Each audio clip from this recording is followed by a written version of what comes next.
Thank you for coming today. We're also just probably quickly going to introduce Belong and Bust Your Bias, what we're doing today, and also then introduce our panelists before we go ahead and start the session. And meanwhile, I think other people can find it easier to come on.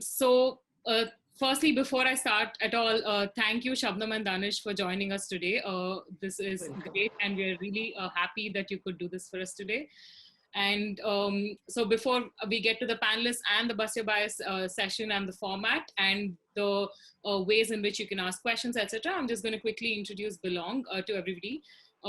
So before going forward, I'm Lasya. I work as a community manager at Belong. I'll just quickly tell you about Belong. So Belong is a social platform that works towards promoting diversity and inclusion in cities, societies, and organizations. As we know, millions of people face discrimination based on their identity. Identity markers could be anything such as gender, caste, religion, sexuality, ability, ethnicity, race, etc., among other things. While this manifests in different ways, from subtle to very profound. And in the process, people who face these the different kinds of discrimination are receiving severely compromised access to basic services such as housing and healthcare. Now, Belong aims to become a platform that brings more inclusive services to people through a community-based approach. And we do this through different activities and services, among which some of the most notable ones which you might have seen around on social media or at our previous events would be the Belong Book Club, through which we bring authors every twice a week, author reading sessions, and basically these authors have written books on diversity and inclusion and identity and topics related to that. We have the Belong Mental Health Collective, which is basically formed to address the intersection between mental health and identity-based discrimination. There's a lot of qualitative, quantitative, and anecdotal research that points that people who face identity-based discrimination have that much more profound challenges that they face to their mental health. So Belong Mental Health Collective aims to become a platform that brings together customized one-on-one and group therapy sessions going forward for people who face discrimination.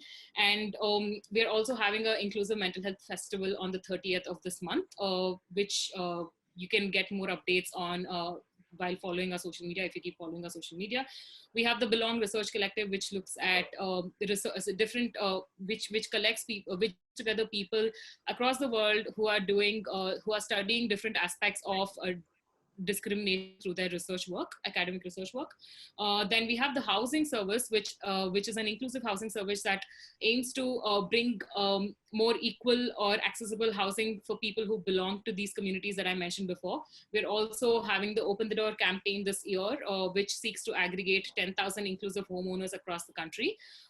If you are an inclusive homeowner or know someone who is, please register with us on belong.net, belong with a double G. Now, coming to today's event, so it's a Bust Your Bias special episode, and Bust Your Bias itself has become like a facet for Belong in itself. It's a pillar, and it's a fortnightly webisode series that my colleague Sai usually hosts. We use this session, we use the webisode series to address and bust typical myths and stereotypes that exist, that are attached to certain communities that are usually othered. And the conversations are usually very candid and open. And we have had over the past few months, we have had episodes that discussed trans inclusion, people from the northeast of India and the way they face exclusion, caste, and also one episode on othering the Muslims. While that was a more candid conversation at a micro level, we decided we should have another conversation about this. And today we have Danish and Shabnam with us to talk about religion and the other. Which would be a more macro level discussion of the sort. And so now I think it's time to introduce our panelists, although I don't think they really need any introduction, and also their rich work speaks for itself, but I'm going to try to encapsulate whatever possible in a few lines. So Shabnam, thank you so much for joining us today.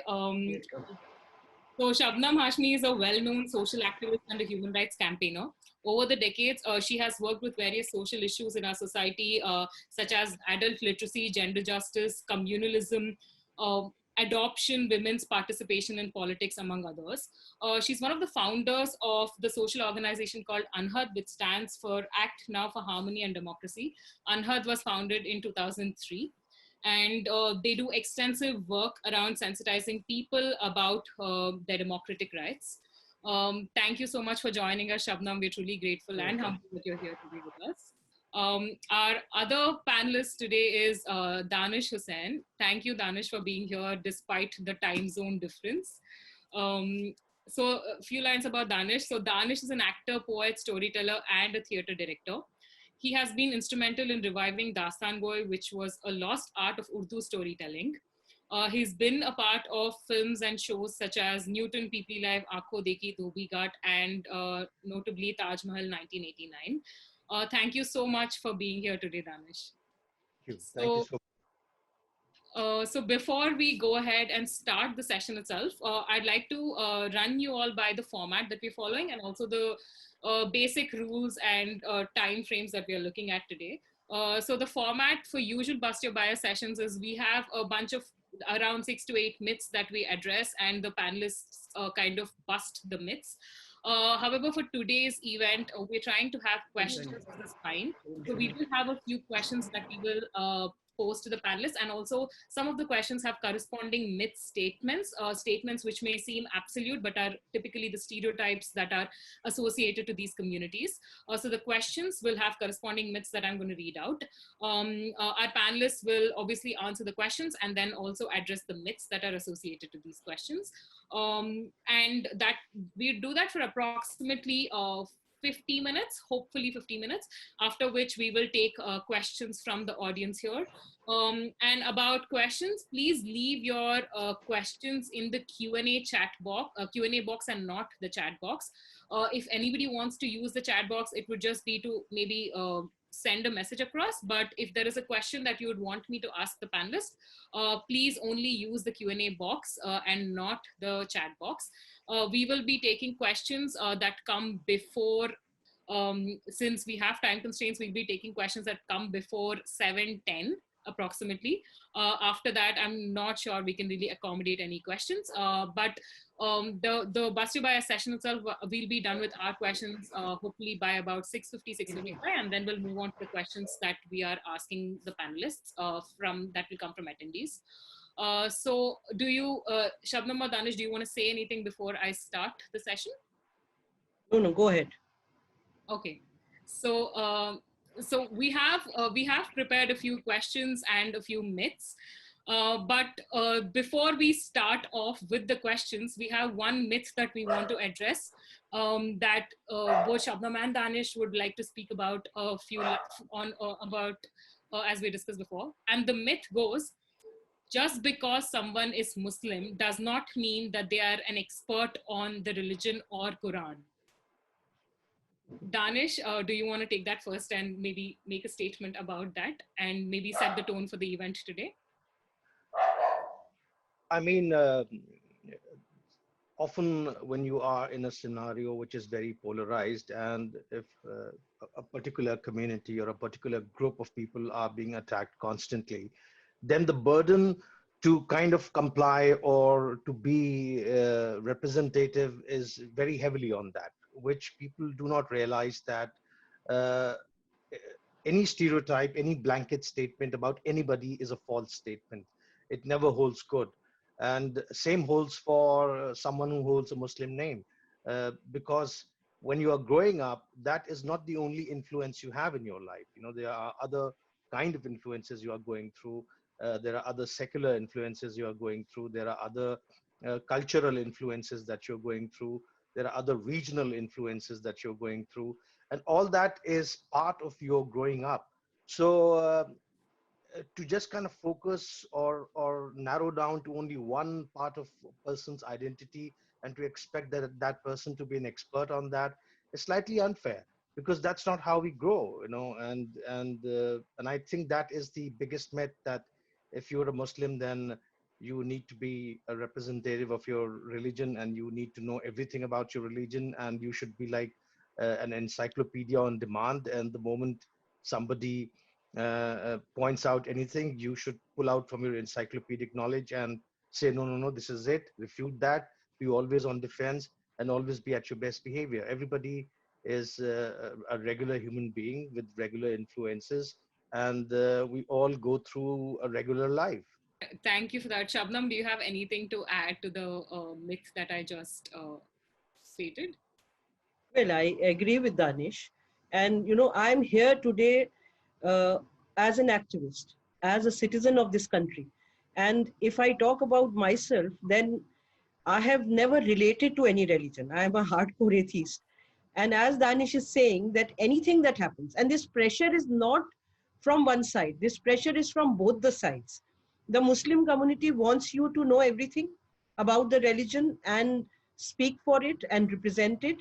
And the non-Muslims, whether they are of any religion or atheist, or even, it happens so many times that, activist friends with whom I have worked for so many years, if we are sitting together and there is any context which is related to Islam, they would automatically look towards me. And I would say, hey, I don't know Quran.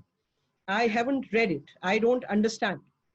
I'm definitely not an expert. I opened Quran for the first time when Shah Banu happened to look into what was happening and what were the, attacks coming from, and what is written there and what is not written there. So it is definitely not justified.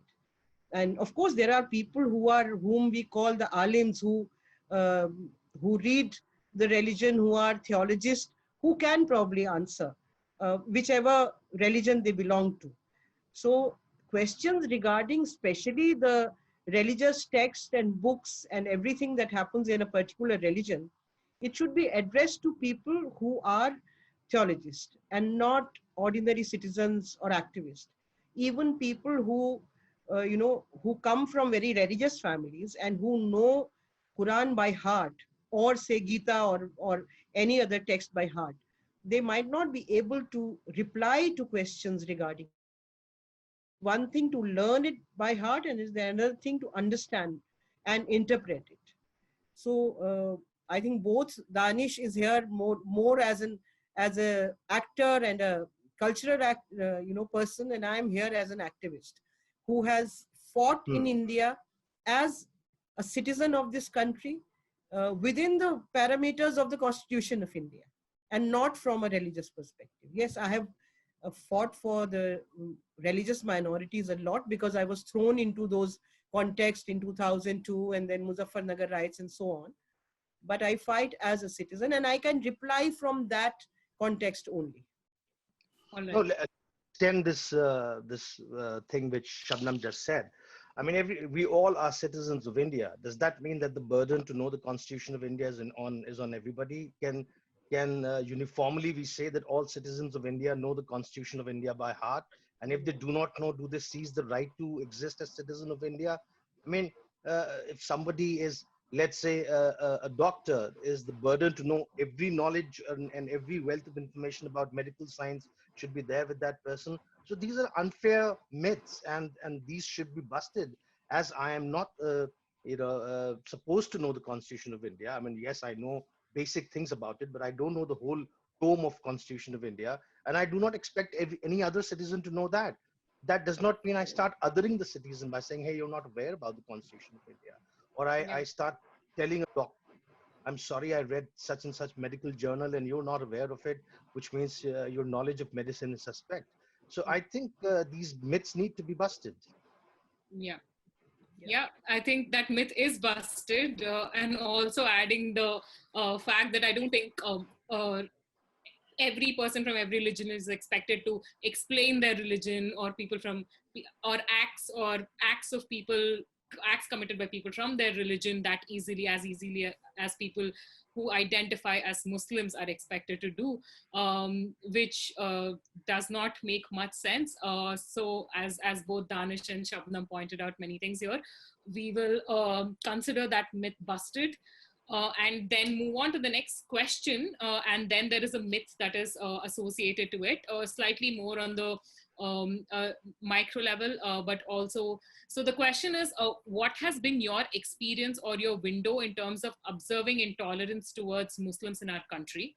Now there is a myth that that question is as is for both the panelists, and now the myth would be something like Indian society or the rental markets or housing or services are truly reeking of intolerance, prejudice, and bigotry. So how do we answer that question? Either if you can take it first, and then how do we then address that myth that the entire society is reeking of intolerance? Question Would you again, like me to repeat the question? Yes. What has been your experience or your window in terms of observing intolerance towards Muslims in our country? So how have you, what has been your experience of observing the growing intolerance or the not growing intolerance, however you would want to interpret that? Shabnam, would you like to go first? Okay. You see, if we are talking of the present India, because this is not the India in which I grew up. I was born in 1957, which is long ago, 62 years ago. And when I was growing up, I would say that as a person, as a woman, as a person with having a Muslim name, I did not face discrimination myself in the initial years.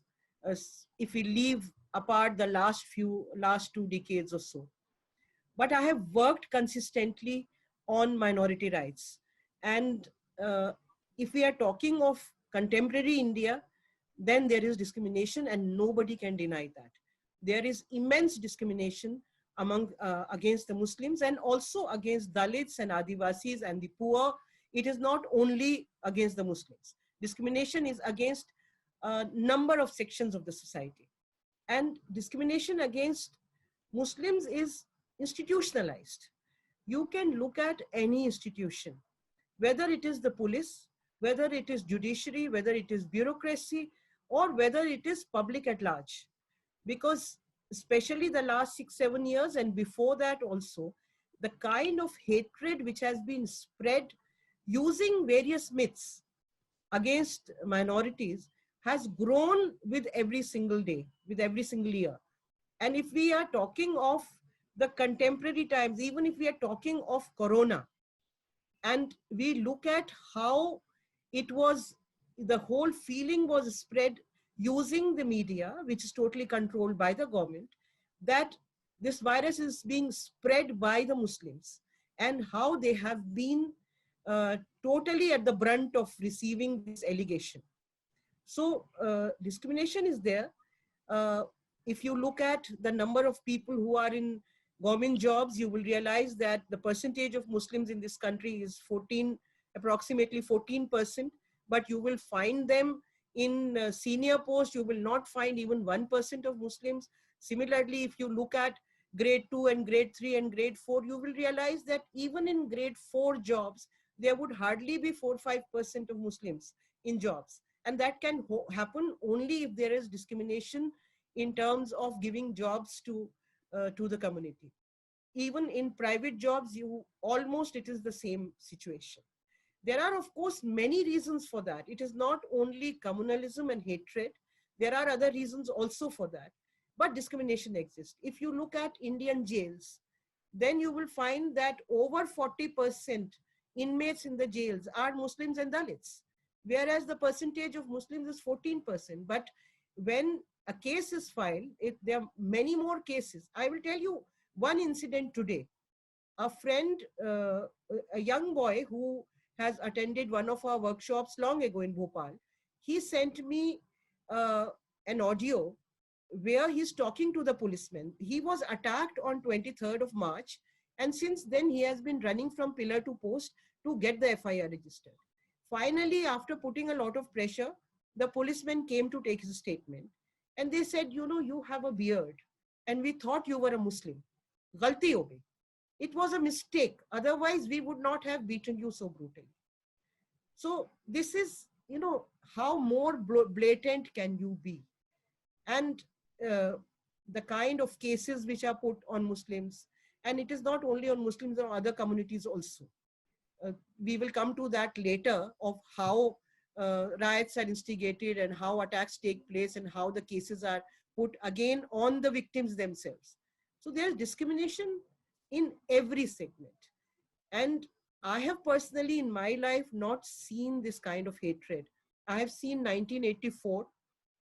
At that time, there was hatred against the Sikhs and the same kind of, um, myths against them. Uh, but 84, after 84, Sikhs, uh, hatred against Sikhs over a period of time died down. But that is not happening against the Muslims. It is only growing. Even in 1992, I remember that day when Babri Masjid was demolished. I remember that the next day there was silence in this country. There were large section of the majority community who said, we are feeling ashamed that this has happened in our country. There is no shame left any longer. There is no shame left. You can lynch a man, you can kill a person, and there's no shame. There would be people uh, actually, enjoying on the internet, on Twitter, on social media. You will see people uh, feeling very happy that this has happened. I still remember the earthquake in Kashmir. And at that time, WhatsApp was not there, but there was some other social media. And there were people were saying it's so good that Kashmiri Muslims are being killed. This kind of mentality was not there in India. This is not the India where we were born. We were in a very, very different, I mean, all my childhood, my young age, my college days, it was a very different India, which celebrated diversity, which respected people, which um, where people lived together and did not hate each other like they hate today. Yeah. Danish, do you want to add something to that? I mean, more or less, Shabnam has really said what needs to be said. And I agree with Shabnam. My growing experience were pretty similar to Shabnam. I did not face any discrimination in that sense. When I was growing up, I felt the discrimination was more class-based rather than religion-based, in the sense that the Muslim elites were also enjoying similar privileges as the other religious minority elites were enjoying, or majority elites were enjoying. And whatever the Dalits, or let's say the Pasmanda Muslims, or let's say the Dalit Christians, they were the one who were facing the brunt of discrimination. So when I was growing up, I felt that discrimination and inequality was more class based rather than religion based. But then things started turning with this whole the Babri Masjid movement happening, and then slowly, this kind of divisive hatred agenda making inroads. And what was once said in hushed tones became like a very open conversation. And as Shabnam is saying, that there is no shame left now. And I think the turnaround point is essentially 2002 riots in Gujarat, where for the first time a Muslim police officer was chased and was attacked. And it was for the first time not about class, was not about power, it was about religious identity. And since then, we've gone downhill, and we've gone downhill because there has been a systematic propaganda, and there has been a systematic effort to criminalize a community, to dehumanize them, to make them to make them responsible for every ill that is happening, and which is basically a cover up. Because when people are incompetent, that's what they do. They shift blame to others, and they try to divert attention from their incompetency to other people. So that's exactly what is happening here. That instead of showing a report card, instead of showing a progress card, there is a constant agenda to divert attention from one's own work report and put it on a particular community. And that's an easy way to do that, because prejudices have been alive in this country for long right now. I mean, it's not just about 2014, and it's not just about 2002. Right from pre-independence day, there has been this kind of prejudice alive in the country, just that it was not mainstream, and it has slowly and slowly built. I mean, I should have taken notes, but I remember in 1960s there was a case in which I've forgotten, but I just read it recently, where a judge dismissed a case which police had filed, and he said the most incompetent, biased, prejudiced force in our country is the police force. And this is a judge in India saying in 1960s about the Indian police force. 1960s, as of today, would look like heaven to go into. But you can understand, if in 1960s a judge can point out and say how discriminatory our police forces were, certainly, I mean, what has happened recently in UP and in other places, there is absolutely no doubt left that we are living in some kind of a very discriminatory state. Yeah. Thank you for that. And yeah, we should be agreeing with, thank you actually, Shabnam, for the statistics that you actually provided in the very beginning when you were talking about the inmates in prisons and the proportion of Muslims who are in there, which is something I don't think a lot of people around here know. And it is truly something that we need to start taking more, start driving more attention, drawing more attention towards. And also, like Danish mentioned, I also think in our own personal spheres, we have noticed that there has been lesser conversation, or there have been more private conversations around this. But it's only been in the last 10, 15, 20 years that the conversations found more mainstream channels. Also, with the advent of social media, I think people are just getting to voice their opinions everywhere, which is evident from all the trolls that we see around every time we post something. On that note, since we also slightly covered some of the things that we were discussing for the next that we discussed, which was also a part of the next question, but I'm going to go for the next question, which is, what's your view on how this has evolved over the last, maybe taking back to a few hundred years, keeping in mind some pivotal moments, the time before the British, the colonial period, independence, partition, and then the time from the early 2000s, which had things such as the World Trade Center attack internationally, and the war in Afghanistan. And also in India, we had the Gujarat riots on the other hand. So how do you think that has really changed the dialogue around Muslims in the world and also in our country? And also maybe the corresponding myth to that would be Muslims have always been perceived as the other and have never properly integrated with cultures across the world. So if there's something you would like to add further through to this question and the myth. See, Yeah. I would, Sorry. I So would Shabnam, sorry. first want to talk about Muslims not integrating culture. You know, this is a great myth, because one is that Muslims are not a homogeneous entity. There are Muslims, and they are as diverse as any other community. And integrating culturally, what does it mean? A Muslim who lives in Kerala, that Muslim eats Keralite food, eats Malayali food, speaks Malayalam, wear clothes like Malayalis. A Muslim who lives in Assam speaks Assamese, he eats that food, he follows all those traditions. A Muslim living in Mewat, which is next to Delhi, and these are Mewatis are, uh, they are tribes, they are tribal people who were converted to Islam hundreds of years ago. Till today, they follow almost all the customs of the Hindu community, which they brought with them when they converted. So saying that, and it is true in every other country. If you are saying that, I mean, if we look at this statement as if it is coming from the right wing, and their idea of integration is that all Muslims should, stop doing namaz and they should start going to mandirs, then of course that will not happen, because every religion, whoever is a religious person, follows his or her own religion. No Hindu is going to start going to mosque and doing namaz. Similarly, no Christian is going to go to the mandirs, and if that is the concept of integration, then that is not happening. But culturally, wherever Muslims live, they are part and parcel of the local culture.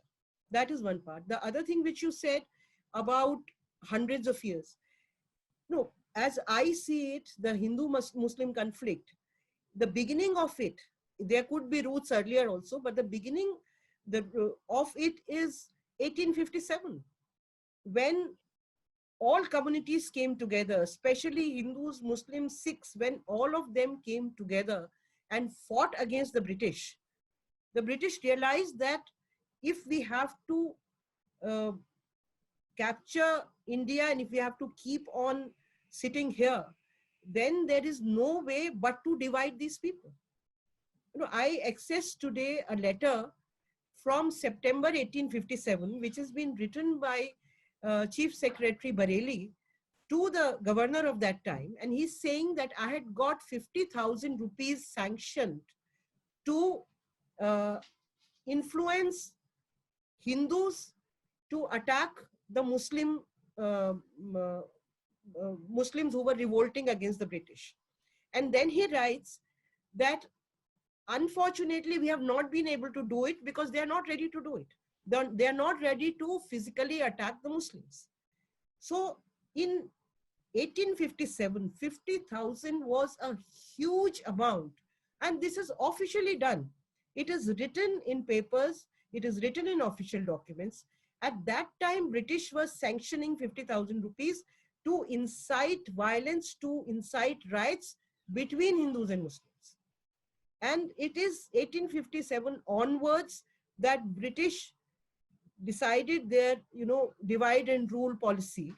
And they also looked at, the way they created this whole historiography. When we are talking of history of other European countries or anywhere else, we talk in terms of ancient history and medieval history and modern history, or we are talking of Stone Age and Copper Age and so on and so forth, or feudalism and monarchy. But in Indian context, we're talking of Hindu India and Muslim India. We are not saying Christian India once the British come here. That is British India. But we are saying, so it was a very, very organized, very thoughtful process from where this seed of hatred between the two communities was sowed. And after that, we have already spoken some of it.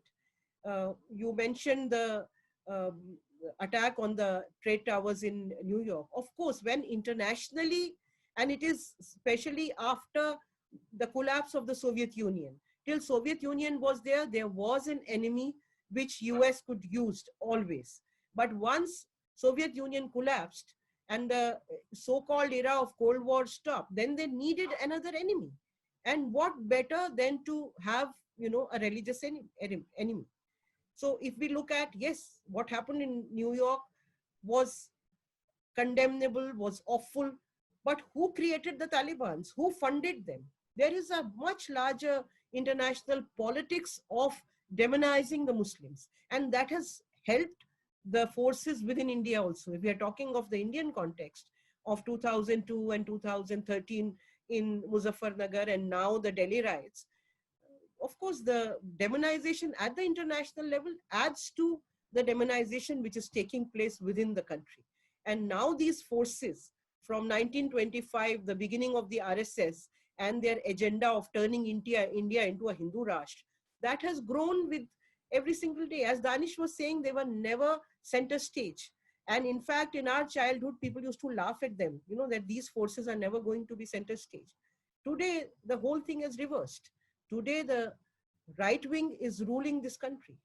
And what people do not realize that today it could be the Muslims, but these forces do not leave any community. I just want to finish with just one example, that there is an organization called Awaj in Gujarat, which had looked at the domestic violence in Ahmedabad. And in 2002, from 2002 to 2006, I think they had documented. And the domestic violence, it just spiraled up. And the reason was that in 2002, you let loose the goons to gang rape Muslim women. But those people went back to their homes, to their four walls. And they had to live with that fact that they have raped and gang raped so many Muslim women in Gujarat. So when you inflict a certain kind of violence against one community, it bounces back. And it will not bounce back from the minority, it will bounce back from that same community which has been, inflicting that violence on whether it is Dalits or Muslims or Christians or whoever. Thank you for that, Shabnam. Danish, would you like to add anything to that? I mean, in the sense that I mean, not just 1857, if you also look at this larger myth about Muslims being violent and terrorist, it is a colonial myth. It is an imperialistic myth that has been created. I mean, if you look at crusades happening, it was not that the crusades were some paragon of just war from the Christians and only Muslims were being violent in that. Both parties were inflicting grave human loss on each other. And one needs to understand the template. The medieval monarchs, the medieval kings, or the ancient monarchs, or the ancient kings, irrespective of which religion, which caste, which community, which region they belong to, they all had a similar kind of mindset. It was all about territorial expanse. It was all about being savage on the battlefield. It was all about not adhering to any rule of just war. And so it was not really particular about one community being violent. Everybody was violent in that time. We know the story of Ashoka, and we know what happened in Kalinga. And it's another thing that he had a change of heart later. But before that, the violence that he wreaked in Kalinga, and almost close to a lakh, or some people even quote up to 1 million people dying in that battle, is right there in our face. So this myth of Muslims being violent is also a very, very imperial myth. It's because post-Renaissance, the history has been written by the imperialists. And the imperialists, in fact, if you look at the imperial history, the imperialists, the colonialists have wreaked much more damage on people across the world. If you look at Africa, if you look at South Asia, if you look at Middle East, if you look at Southeast Asia, the amount of right up till modern times, the Vietnam war, we know what has happened in Iraq. We've seen what has happened in Syria, in Yemen, in all these places, in Afghanistan. So uh, if one were to sit down and look at the absolute amount of damage to humanity that has been done, I think the imperialist powers, which might be the British, the French, the Portuguese, that exceeds the American, that exceeds far more than any other country or any other religious group has done. But because the history is being written by the imperialist powers, so you never find any kind of disgust coming towards imperialist power. And recently in UK, when there was debate and Shashi Tharoor was involved in it, and he pointed out as to how much damage the British Empire has done on the native people. There was such hue and cry over that, and people were out there defending the British Empire, that it has brought in much civilization to the world. So it is a bias which is right there in everybody's face to see that that's not true. But Yeah. because that's the mainstream narrative and that's what helps people, that's why people want to go along with it. But there is no truth to that bias.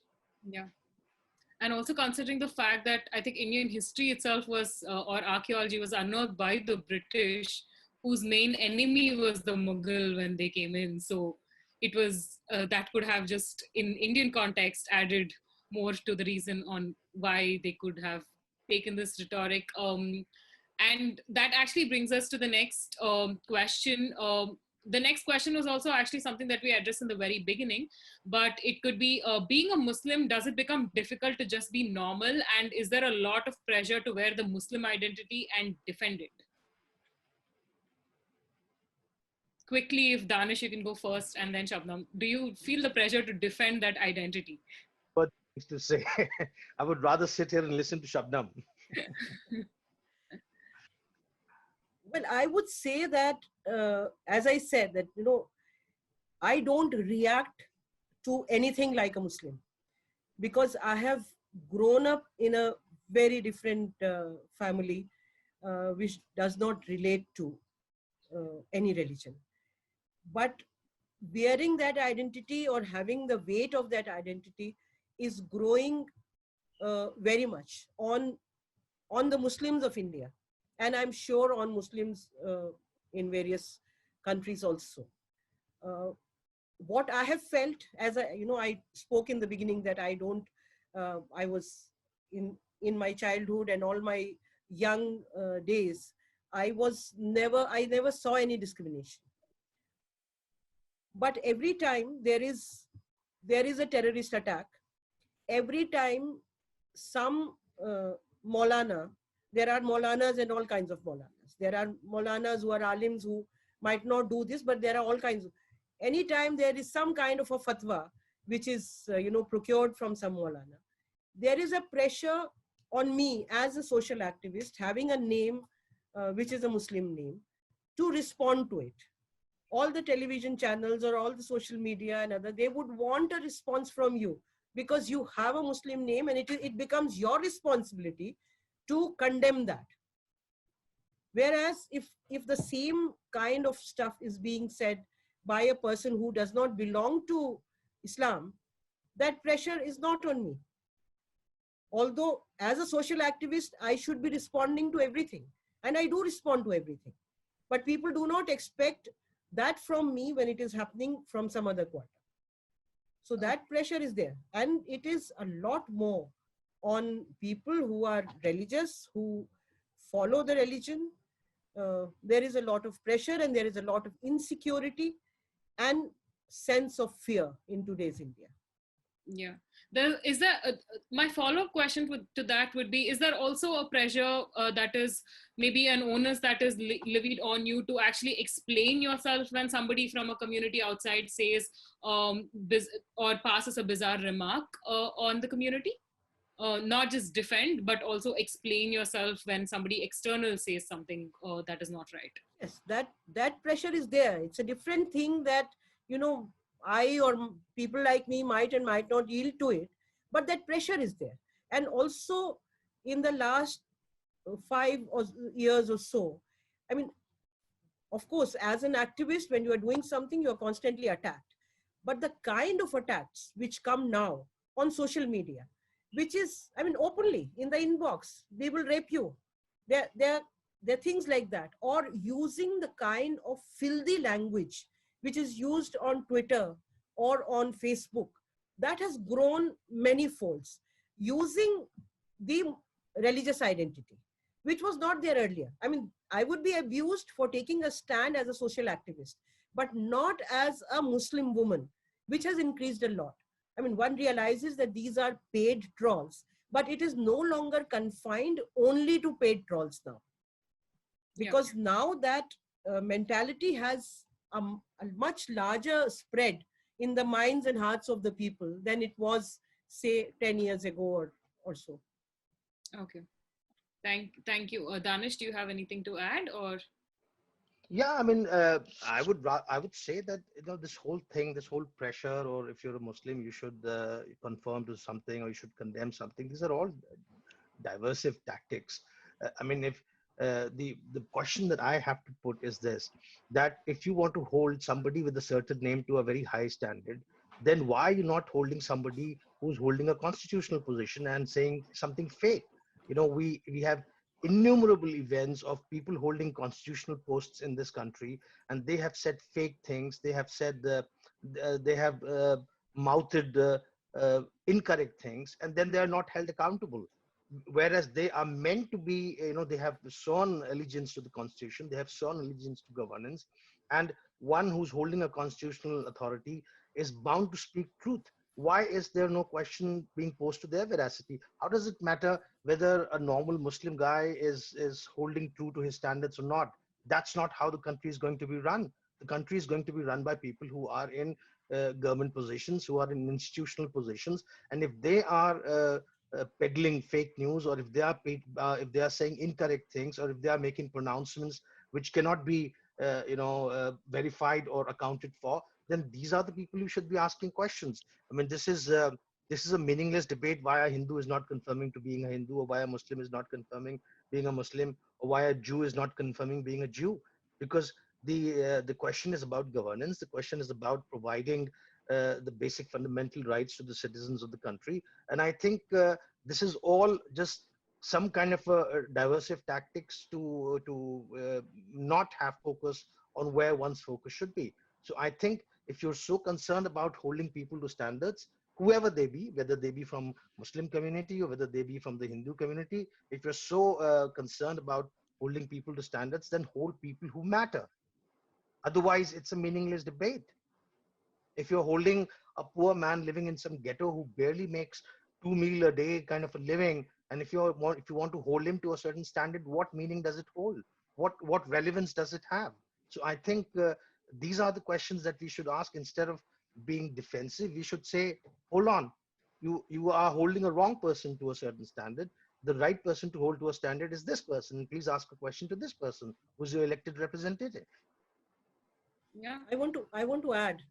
No, Gigi. what Danish is saying, the whole idea is that people should not ask these questions.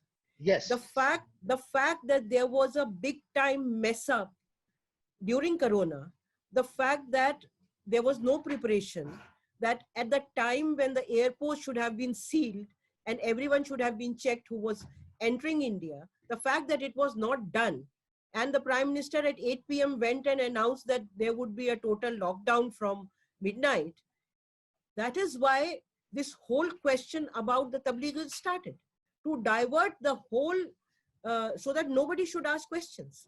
Even today, there are lakhs and lakhs of migrant workers who are walking hundreds of kilometers to reach their homes, and the kind of obstacles which the governments are bringing against them instead of helping them. There were buses standing at the UP border arranged by some opposition party, they were not letting them in. There are so many things. If the civil society, if the ordinary people of this country had not responded and gone to the people with rations and food, there would have been, deaths in lakhs because of hunger. So that you don't ask these questions, constantly the questions around religion are raised, and Hindu Muslim narrative is created. That is the only reason. And there is no space to ask these questions. These debates on Zoom, how many people can we reach? The national media is totally controlled. It is totally controlled. This is the first time that we are seeing a Supreme Court, at least in Supreme Court, the judges have refused to that FIR against Arnab Goswami. They refused to quash it, because otherwise they have got such patronage from the government that they can do what they like. They can say what they like. They can divide people. They can sow hatred, and there is nobody to question them. In Delhi, the Northeast Delhi riots, there was a whole preparation for those riots, and you have statements after statements from the right-wing leaders inciting those riots. But at this time, a new narrative is being created that those riots were done by the anti-CAA protesters. And in the last 15 days, during the lockdown, so many young student leaders have been arrested in the name of Delhi riots, connecting them that you are responsible for the Delhi riots. And nothing has been filed against those leaders who were inciting violence. And there are hardly any platforms except for social media. Yeah, sorry, Shabnam. Please go ahead. No, Go ahead, Danish. I'm saying that what is remarkable is that most of these CA protests democratically within their rights, protesting against an unjust rule act, have magically transformed in this period into relief providers.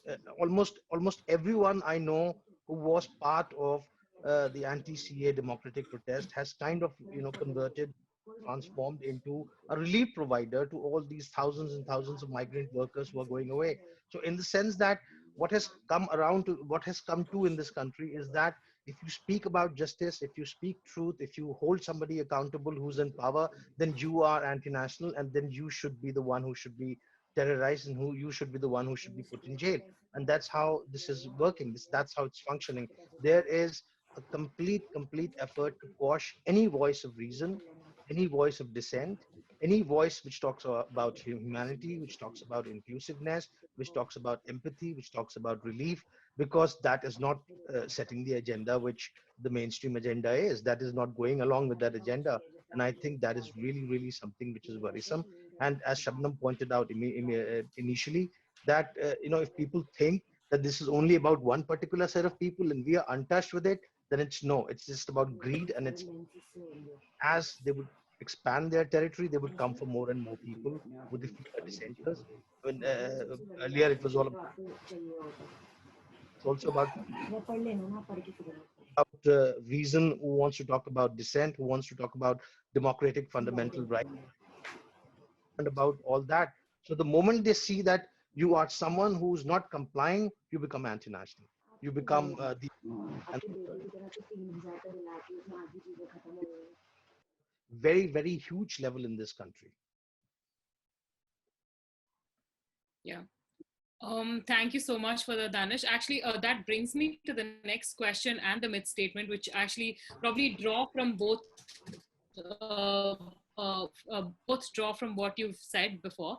And also, before I read out the question and the myth statement, I'd actually like just remind us of the time. I think we should be slightly quicker in this part of the session, so we can go to the questions part later from the audience. So yeah, going to the question. So any ways in are there any differences in the way the discrimination is experienced by Muslims as opposed to people from other religious minorities or even minorities in terms of gender, sexuality, etc., or caste? Then the myth statement to that would be, are all religious minorities, minority communities face the same kind of discrimination, and media always portrays objective truth about religious minorities. So Shabnam, do you want to take that first? It's difficult to say because Muslims being more in number, the attack on them is more consistent. The next who come in the line are Christians, if we are talking of religious groups.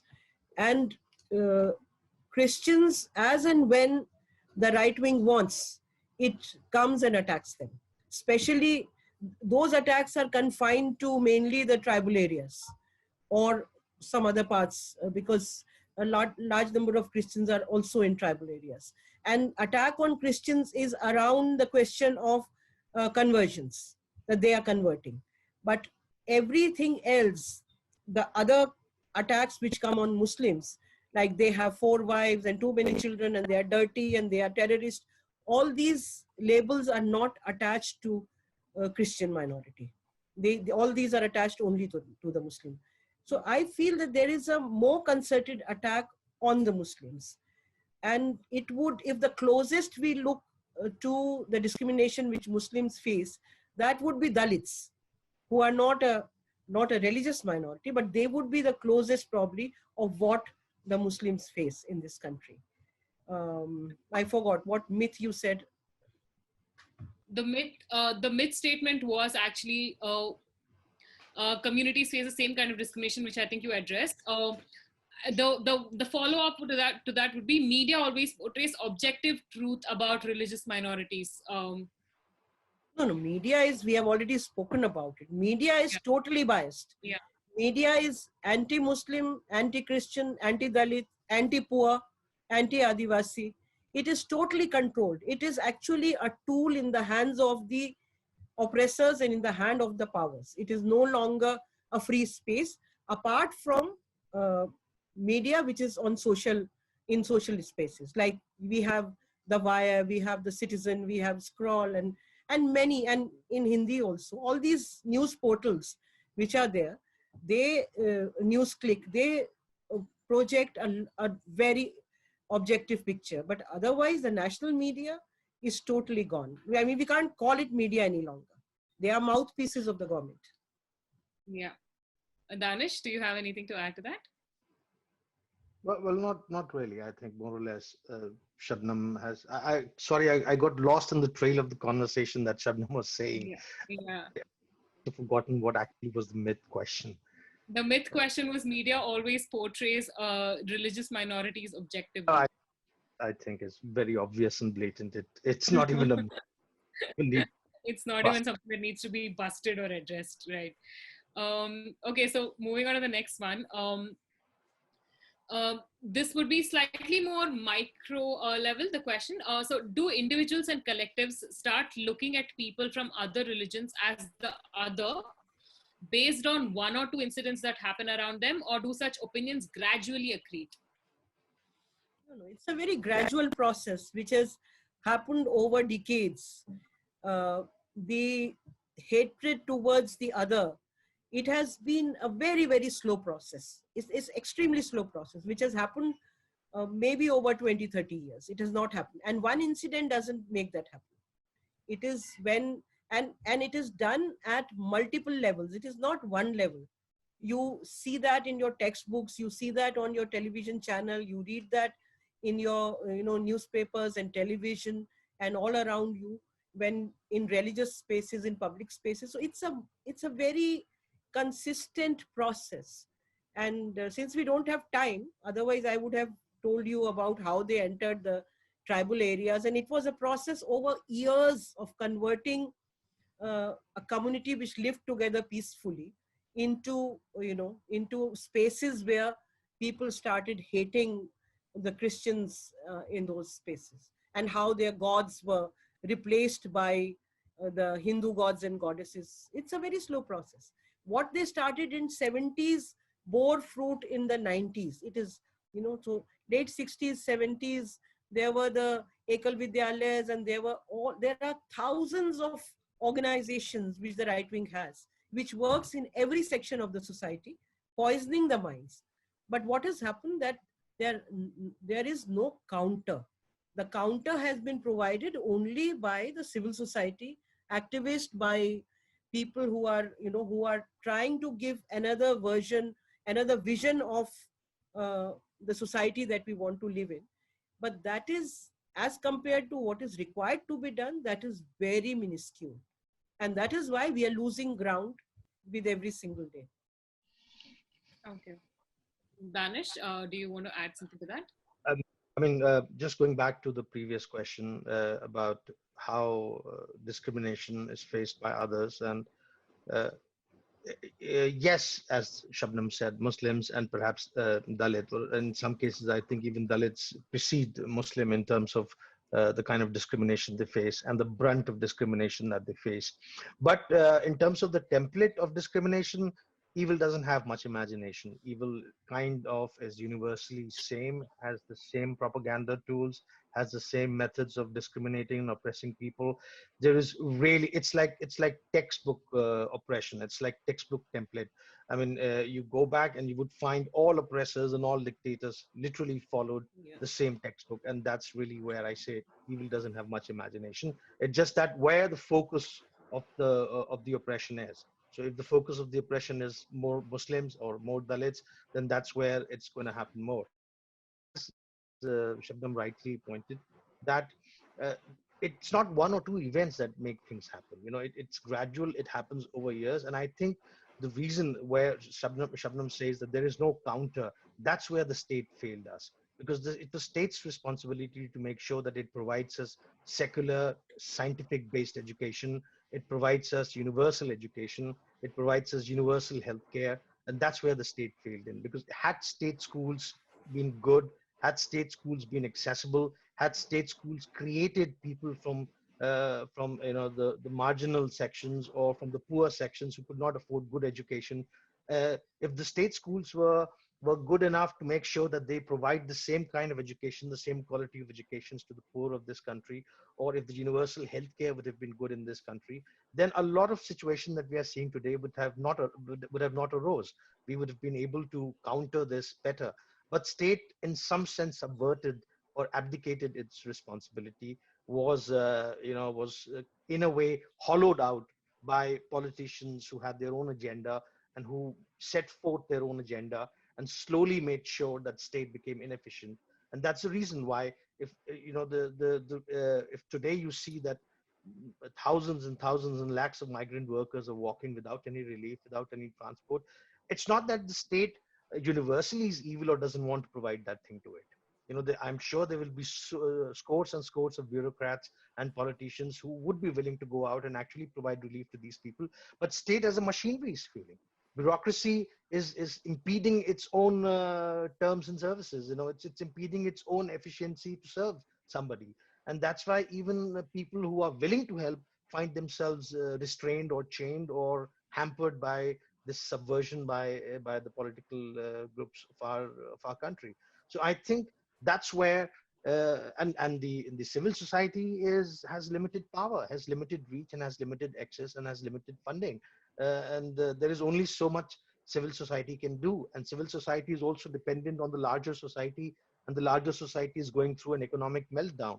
So how much can you expect a regular person to help other people when their savings are drying up themselves? And that's where the state becomes important. When you look at Canada, when you look at New Zealand, when you look at Germany, and how these states are providing direct impetus to their citizens and making sure that their citizens have enough money and savings to come back and help the economy back. We can't do that because we've been hollowed out. Even after these great pronunciations of 20 lakh crores being given out as doles, when you read the fine print, it is only loan credit. But how would loan credit help when people do not have enough savings or income power to pay it back? And the reason why it's because the government, the state itself is hollowed out. It doesn't have money. The only way you can do is to print money, which would only result in inflation if it's not backed by solid economics. So I think uh, the reason why we are in a situation like this, where these narratives cannot be countered, is also because the state has abdicated its responsibility and corruption has been widespread. All right. Thank you so much. Since we are running out of time, we should probably just like run over the next questions quickly. So the next question would be, what kind of people are more likely to be gullible to such a narrative of the division narrative, and what kind of people are able to resist such narratives? The obvious myth that is corresponding to this would be educated people don't discriminate on the basis of religion. Shabnam, I think the, I like the smiles. the most communal people in India are first the non-resident Indians. They Yeah. are bigger supporters of the bigotry than those in India. And at number two are the middle educated classes. The poor people, the lower middle classes do not have the kind of hatred that we see in middle classes and upper middle classes. That's because it's education which you get, through which you get degrees, that is not education. The only people who are able to resist are the people who have consciously engaged with, ideologically engaged with the whole process of uh, what is happening in the country, and who have resisted this kind of hatred, which is now becoming lesser and lesser in number, which is a fact. It is becoming very, very small. And sometimes you feel that you are fighting a very lonely battle against this bigotry and hatred. Yeah. Danish, do you have anything to add quickly?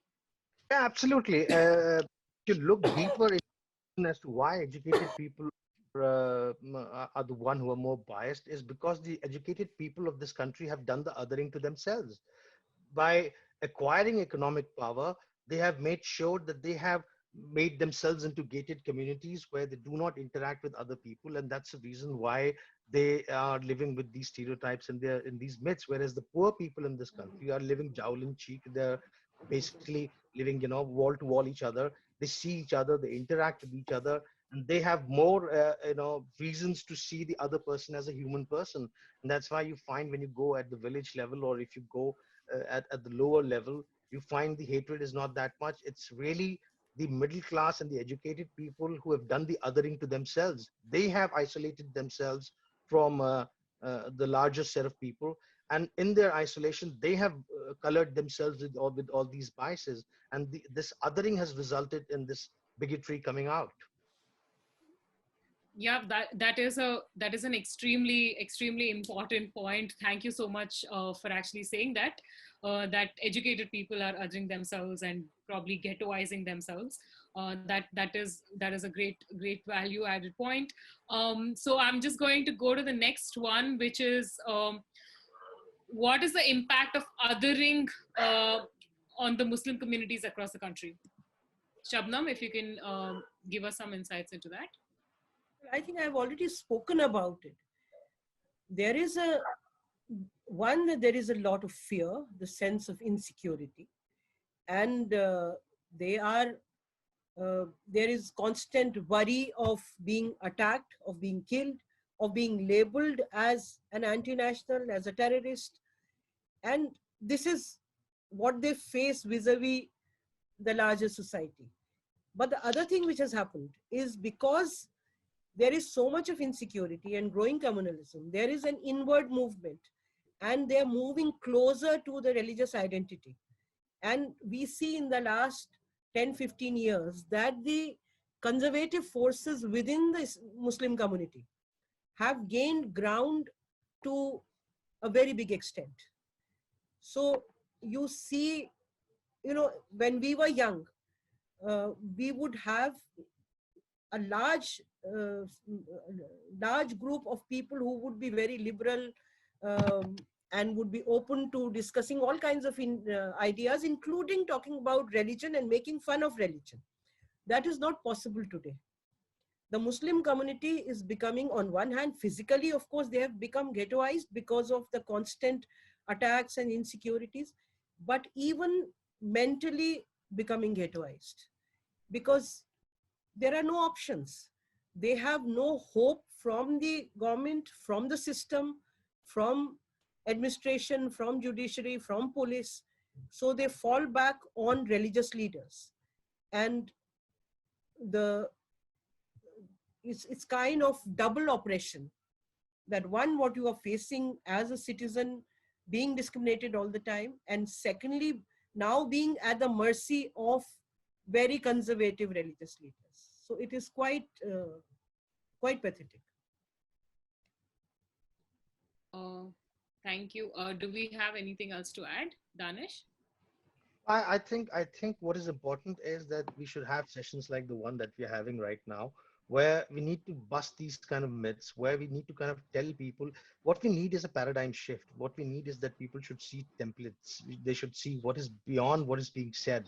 And unless we don't do that, we would always be in this circular kind of debate all the time, just stuck in this Hindu, Muslim, these kind of bipolars, and literally not breaking out of this vicious cycle.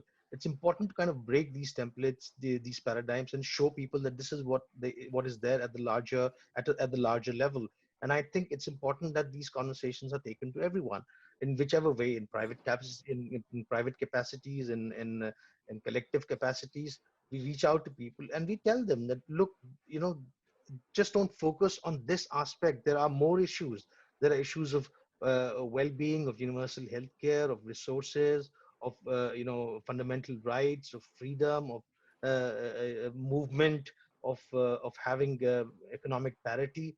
And when you bring in all these other questions, people do start seeing it, because people do get affected at a very personal level by these, and they do start seeing this. So it's important that we keep busting myths, and it's important that we keep writing and talking about these things, and in some sense make sure that we don't fall in that trap which is being created, where we fall in these vicious circular debates all the time, but break through them and make other people see that, look, there is a fallacy in this debate that's being set up, and we need to look beyond that fallacy, and we should be asking the relevant questions. Yeah, thank you so much for pointing that out. Now we have a slightly different question, which could add another facet of what is adding to this, which could add another dimension to the conversation that we're having. So, what is the role that pop culture and cultural spaces, ranging from films, theater, and song, among others, play in both furthering divisive narratives and stereotypes, and what are the examples of where these cultural tools have promoted inclusion on the other hand? And the myth to this would be seeing a few Bollywood films is enough to understand a different religion. Danish, if you can take that first. I mean, if you look at popular culture is not something that, deus ex machina, which kind of lands straight from the heaven, or popular culture arises, stems from the very people where it belongs to, like any other culture, like any other form of writing or filmmaking or anything. And popular culture is, again, not a monolithic thing. There are all sorts of agents, and there are all sorts of players in that culture. So a lot of people want to encash the popularity wave. They want to ride the wave. So they would possibly peddle the same mainstream narrative which is happening. because they feel that this is what, this is the zeitgeist, this is what the people want to see. And there would be also people who would be rebelling against it. So we have this whole movement of parallel cinema which took place in 70s and 80s, where we saw that they were forever pushing forward themes which were more real, which were more social, which were closer to what was happening at the grassroots level. And it became so much so that people from the commercial cinema started attacking it by saying this is poverty porn that they are showing, which was not true. I mean, they were just showing stories from our lives, but stories that we didn't want to hear because we wanted to be in some kind of a romanticized, escapist world of the commercial cinema. And when the art cinema started showing the realistic face of what was happening, it was just trashed as poverty porn. So culture is not monolithic, and similarly, pop culture is not monolithic. And I think most people understand that. They don't fall for it. And if anyone is kind of falling for it, thinking, believing that pop culture is representative of what our culture is, and that's like absolute gospel, then I think, well, they need to expand their boundaries, and they need to see and watch more and engage with more things. And then that's where they would realize that there is definitely more nuance to our existence as Indians or as any being, rather than just fall for what popular culture is. To that, I would actually ask you, what is your opinion on, say, mainstream Bollywood cinema, since we have that as the myth?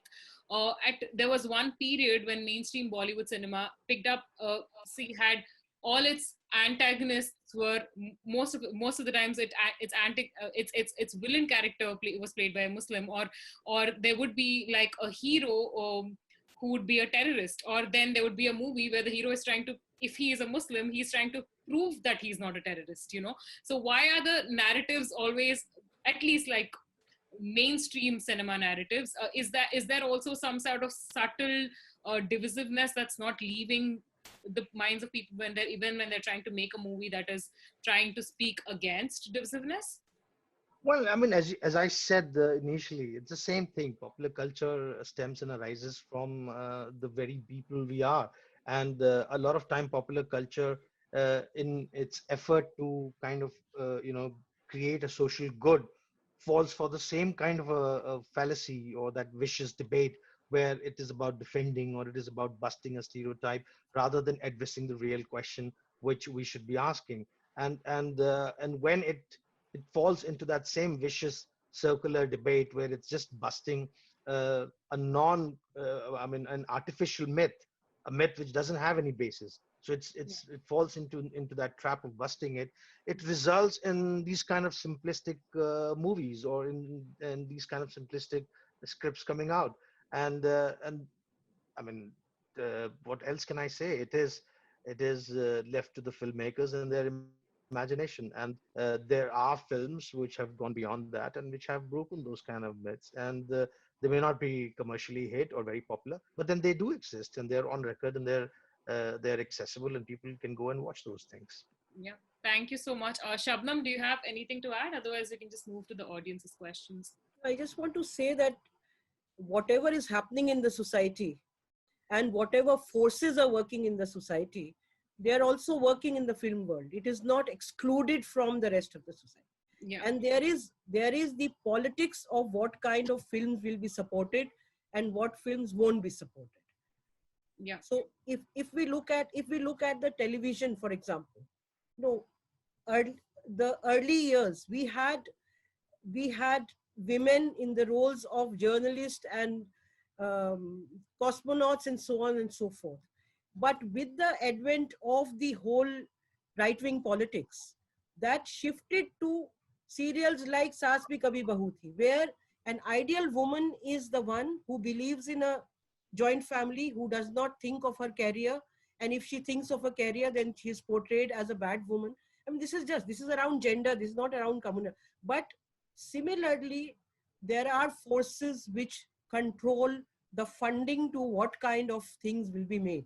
Otherwise, nobody in Bollywood wants to make whatever it was called on the life of the Prime Minister. It busted, of course, it didn't run.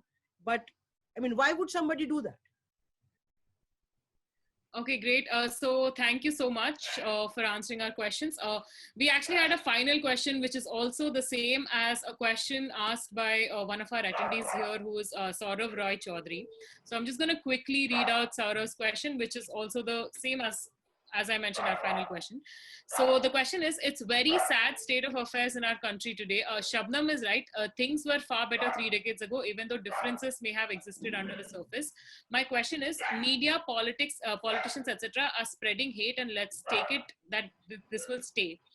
How do we as a society bridge this huge polarization and difference? If any one religion gets more conservative or radicalized, it will lead to radicalization of the other. How do we liberalize the Indian society, as this is the urgent need of the hour? So, yeah, if I think the question is more on the lines of how do we break the chain or break the cycle? Mm. Well, the only way to do that is, I guess, ask your elected representative questions, and you elect them for a purpose. And if after 5 years you do not find the facilities or the promises that they've made on their election card, you should go and ask them. You should hold them accountable. I think the more we make people aware of the Constitution, if the more we make people aware of their fundamental rights, if we make people aware of how tax money is being proportioned into various schemes, and ask force government to come out with white papers, if we strengthen RTI, and if we strengthen civil society, we will be able to break these myths. So I think we should be constantly focusing on issues which are more relevant to us and which affect us more, rather than a mythological or an ideological stance, which is more like a belief system. Because belief system is not what runs us every day. It's food, it's job, it's housing, it's basic amenities, it's infrastructure. It's these are the things that matter to us more, because they directly affect our lives. So rather than having debates about belief systems, I think we should shift as civil society, and we should make people more aware of these things, and we should shift our whole focus on these things back on the issues of governance. Shabnam, do you want to add anything? Yeah, well, one is that it's a very, very difficult task now, where we have reached. To roll back is not going to be easy. But asking relevant questions at every stage and individually, a large number of people who have just remained silent or supported these forces thinking that they are going to bring some huge change, and now they have realized they need to ask questions, they need to become more active, because only a handful of civil society activists spread across India, they cannot change uh, it overnight. There is a need to constantly question, there is a need to go and work with ordinary people, to raise the questions of the migrants, to raise the questions of the peasants, the workers, the labor laws being changed, and so on and so forth. We need more and more people to come out of their cocoons if things have to change. Yeah, and people need to, at a personal level, call out bigotry and such divisive tactics within their own groups, and within their own families, within their own friend circle. I think for once, we should get rid of politeness. For once, we should be not a silent minority. We should, if we find in our personal spaces people who are vocal about these uh, divisive agendas, we should call them out, and that's the best way to begin at a very personal level. Yeah. Not avoid. You see, what happens that whenever there is a difficult conversation, whenever there is a conflict, we move away, we don't counter it. And so there is right now, these conflicts are happening within our homes, within the drawing rooms, on dinner tables. The younger generation is questioning the older generation, they are questioning their parents. But in many places, people keep quiet. There is a need not to keep quiet, however uncomfortable it is. As Danish said, to within your circles, within your WhatsApp groups, within your social media and your friend circles, to raise this and ask difficult questions from the government and expose them.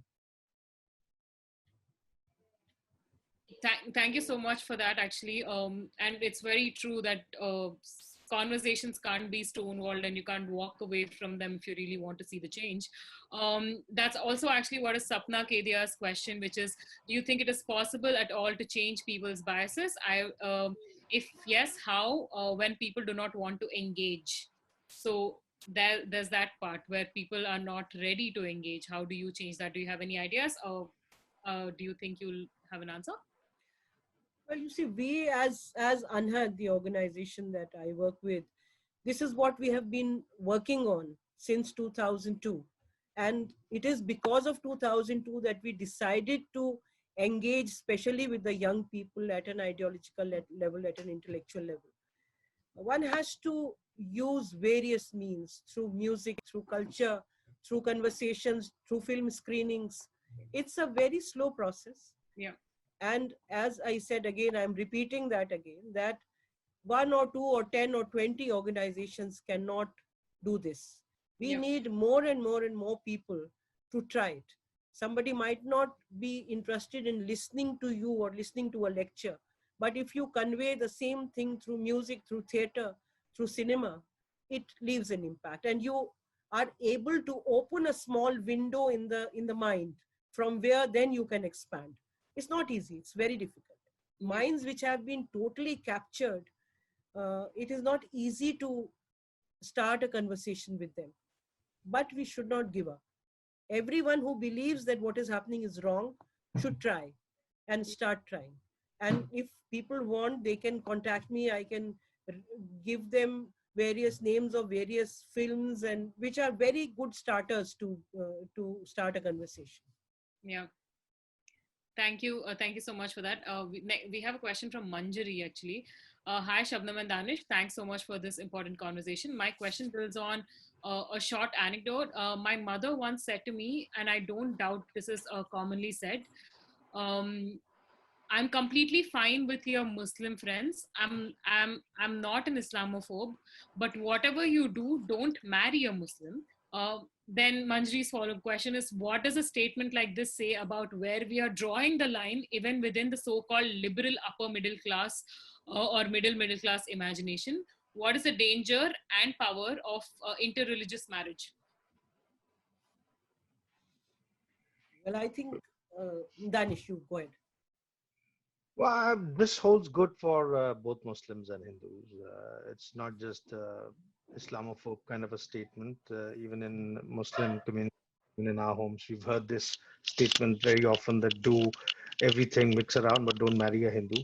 And I think it's not just a religion-specific thing. It's more about how open you are as a community and how open you are as a society. If you are going to be insular, if you are going to be ghettoized, if you are going to do othering to yourself and to others all the time, then you would fall for these kind of things.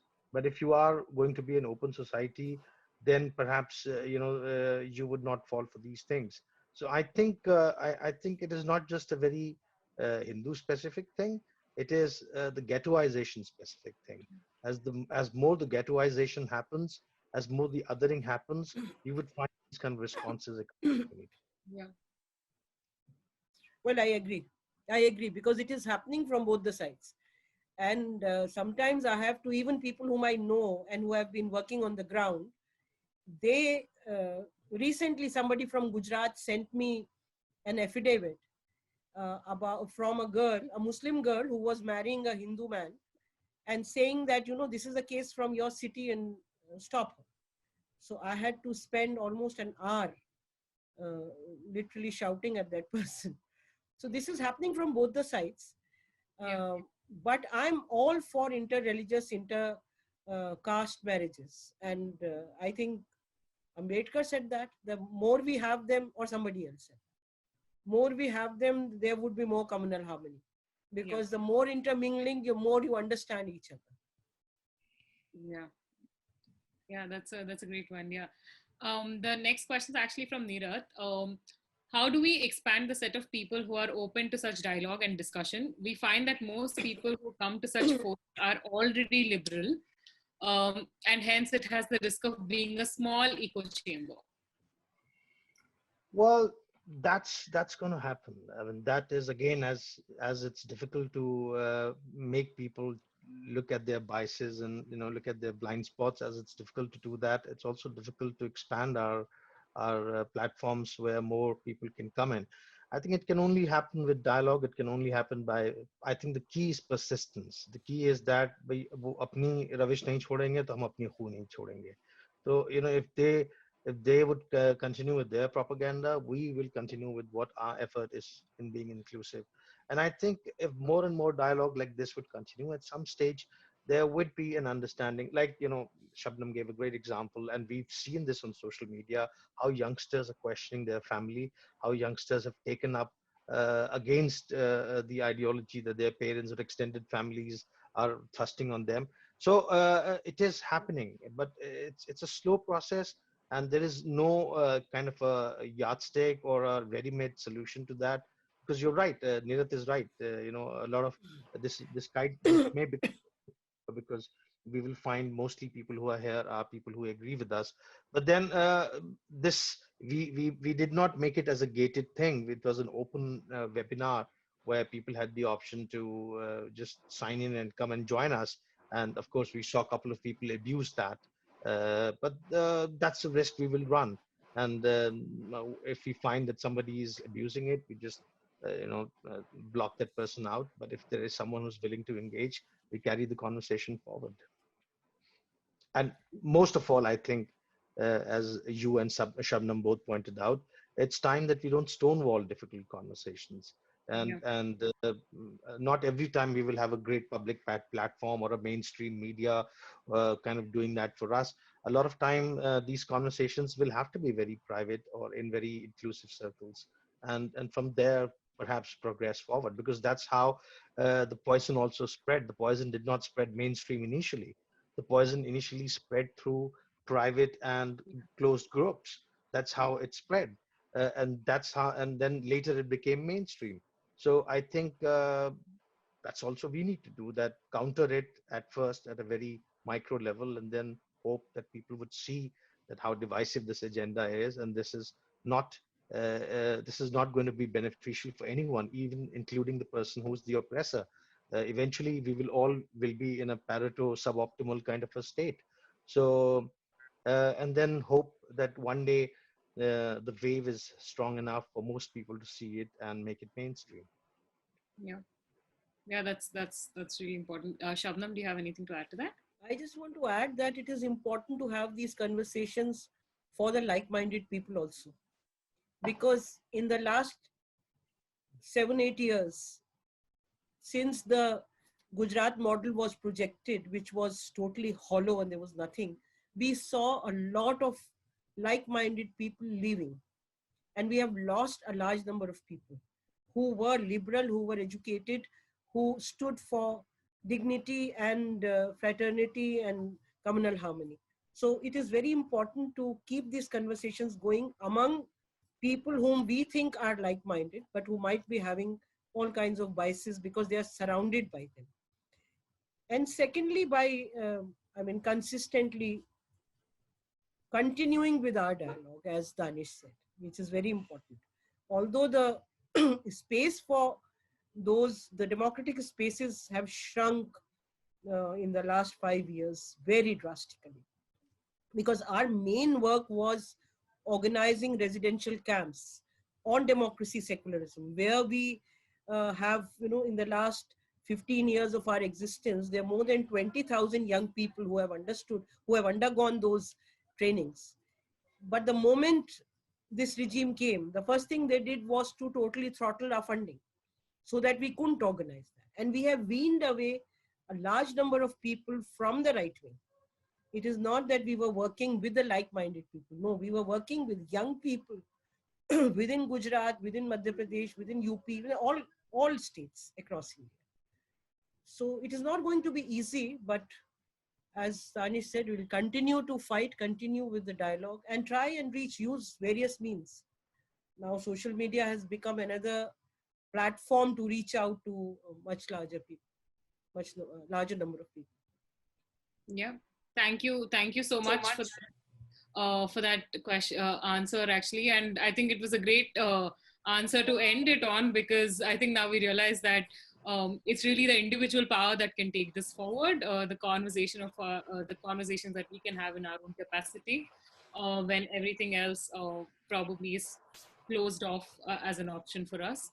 Um, and um, and I think, yeah, we are done with the questions. We had one last question which I had to dismiss because it wasn't very appropriate for the conversation that we're having today.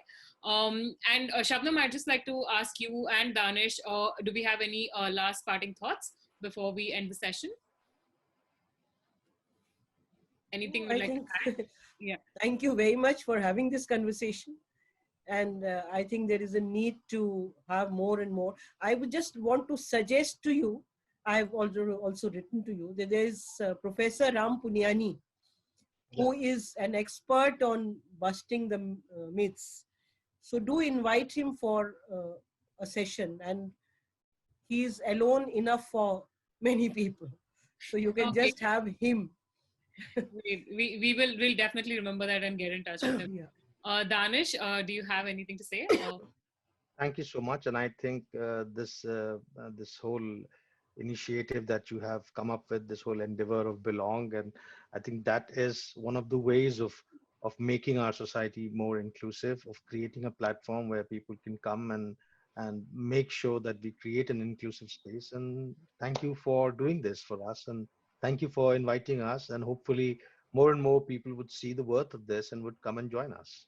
Yeah. And thank you to the both of you for actually coming for our event and accepting our invitation. We're really grateful and humbled, and hope to keep this dialogue going forward. Yeah, Neerath, would you like to add something? I'm so sorry. Yeah.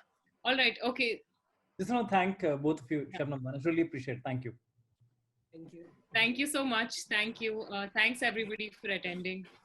Have a good night. Thank you. Bye. Bye. Bye. Bye.